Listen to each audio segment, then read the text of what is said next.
Alright, what's going on guys, it's Russ, and in this video I actually want to go over farming legendaries in the Outriders beta. Now, I also want to talk about just farming in general and if you should be doing it. Now, if you don't know at this point, there is a simple way you can actually farm for gear, specifically for legendaries, if you're trying to go for them in the beta. What you want to do is actually go talk to Shira and get her side quest called Terra Infirma. Then all you have to do is travel to the crossroads, go to the objective waypoint. You're going to go through the first little room, and when you get to a room that has a restock thing, and then you have to break down some debris to the left. That second area is where you're going to go to start farming your legendaries. There's simply going to be a captain that spawns in that area. You can either try to bum rush the captain, get the loot, or you could take it slow and kill a bunch of other enemies, then kill the captain. The other enemies might also drop some loot, and then the enemies at the top, just let them kill you, rinse and repeat. You're going to spawn back at that restock crate, and you can simply just keep repeating that over and over and over and over again. This is what seems to be the fastest way to actually farm legendaries in the game right now. So if you want to do that, be sure to take advantage of this, because this could get patched, and if it does, we'll have to figure out a new spot. But as of now, definitely do this if you want to. But that's probably not what you clicked on the video for. You probably want to know if you should actually do it. I'm going to be completely honest with you guys. The simple answer to this is a demo. If you don't know the way the demo works, you actually are going to be able to carry your gear over to the main game once it fully launches, but we are level 7 right now. The max level cap, I'm pretty sure, is level 30. So if you get a, level 7 legendary, or even something a little higher, because they can drop high. I actually have a low non-legendary on my character. You're not going to be able to use them once you get to in-game. Now, with that being said, if you do get a legendary in the game right now, they are very powerful. Once the full game launches, you will have a loadout that is extremely powerful that you can probably use to, I would say, like level 15, maybe even 20. But obviously that's speculation. We don't know how the scaling is actually going to work when the full game launches. But if you want to farm out full legendary weapons to try them out, that's obviously a thing you can do. But I'm just letting you guys know these are not permanent and they will be replaced. But now, speaking of them being permanent, if you don't know, the way this game actually does work is you can upgrade your gun's level. So once you get to max level,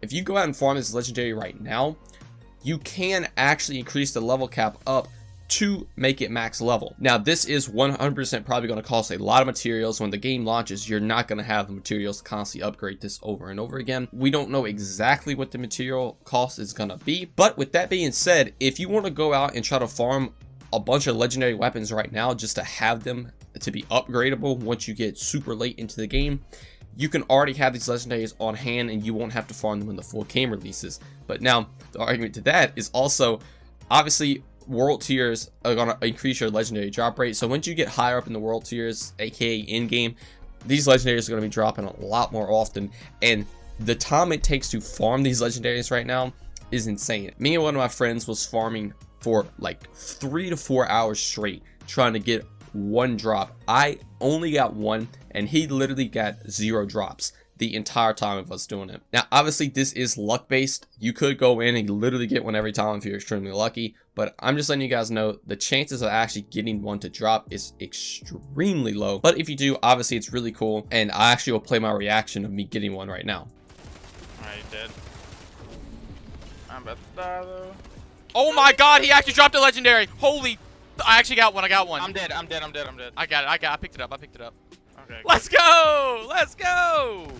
So yeah, that is essentially pretty much it for the legendary part of the video. Again, just as a recap, like I said, you can actually upgrade the legendaries once the full game launches. It's going to cost a lot of materials, which we won't have to upgrade it. But if you want to go on and stockpile your legendaries up, you can. Obviously, if you're trying to get specific weapon rolls on it or specific mods, it's going to be kind of hard to do right now since they drop extremely low. But if you don't farm for legendaries, don't think you're going to be behind in the game, because you're 100% not going to be behind. Most people aren't going to get a single one, and when the game launches, you're going to be at maybe a 1 to 2% increase over the people that don't have one. But now that is for the legendaries. If you actually just talk about farming in general, aka like farming blues or even greens, I honestly would argue that this is more beneficial than actually getting a legendary weapon. And the reason I'm saying that is because doing this strategy, you're going to get a ton of greens, a ton of blues, like an extreme amount, really fast. You can dismantle all these for resources. Obviously, resources are what's going to be used to upgrade your gear, craft, and all that stuff. If you have a bunch of this as soon as the game launches, you're not going to have to worry about anything when it comes to crafting.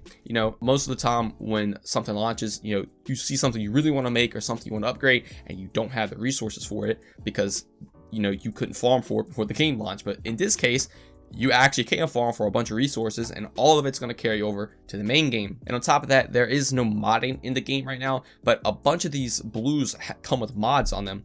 And if you go to dismantle them, you do receive the mod. You just obviously can't use it yet. But if you go on and try to stockpile all the mods that you could currently get in the demo, that means once the game launches and you are able to mod, you're already going to have access to every one of these mods because you farm for them in the demo. To me, in my opinion, that alone, aka getting these resources on top of getting all the mods already for your specific characters and weapons, that is way more beneficial than having a very slim chance of getting the legendary. Now obviously getting the legendary is way cooler, but in terms of actual usefulness, getting all these resources stockpiled and mods is way better than having something drop for you that is probably going to be replaced once the game actually launches. So that is just my personal opinion. Now obviously I know some of you people out there just like to farm for stuff and just keep repeating the same thing over and over again to get that little high once you finally get the drop. And don't worry, I'm the same way. I love it. That's literally why, like I said, I'll farm for 3 to 4 hours last night, just killing that captain over and over again trying to get a legendary. But in reality, it's 100% not going to give you a super big advantage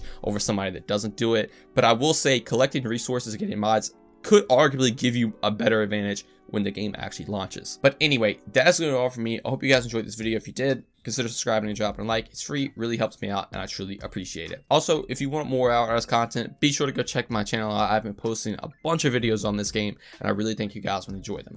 But thank you all so much for watching, and I'll see you in the next one. Peace.